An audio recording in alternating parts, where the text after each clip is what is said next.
অনভিপ্রেত ও মর্মান্তিক এক দুর্ঘটনায় শোকের ছায়া নেমে এসেছে মাগুরার মোহাম্মদপুরে। পুকুরের পানিতে ডুবে প্রাণ হারিয়েছে অবুঝ দুই চাচাতো বোন।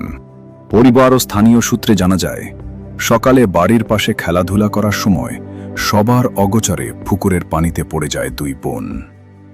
দীর্ঘক্ষণ তাদের দেখতে না পেয়ে খোঁজাখুঁজি শুরু করেন স্বজনরা। পরবর্তীতে পুকুরের পানি থেকে অচেতন অবস্থায় তাদের উদ্ধার করে দ্রুত মোহাম্মদপুর উপজেলা স্বাস্থ্য কমপ্লেক্সে নিয়ে যাওয়া হয়, কিন্তু সেখানে কর্তব্যরত চিকিৎসক দুই শিশুকে মৃত বলে ঘোষণা করেন। আমি মেডিকেল অফিসার হিসেবে এখানে আছি। 48 নম্বর বিসিএস আজকে সকালে যে পানিতে ডোবা বাচ্চা এসেছিল, তারা আসার পরে আমি এখানে তাদের মৃত্যু অবস্থায় পেয়েছি। গ্রামীণ এলাকায় প্রায়শই এমন অনাকাঙ্ক্ষিত দুর্ঘটনা ঘটছে। সামান্য সচেতনতা এবং শিশুদের ওপর নজরদারি বাড়ালেই এ ধরনের প্রাণহানি এড়ানো সম্ভব বলে মনে করছেন সচেতন মহল। বারবার এমন দুর্ঘটনা ঘটলেও সচেতনতা বাড়াতে স্থানীয় প্রশাসনের আরও কার্যকর উদ্যোগ কামনা করছেন শোকার্ত পরিবার ও এলাকাবাসী।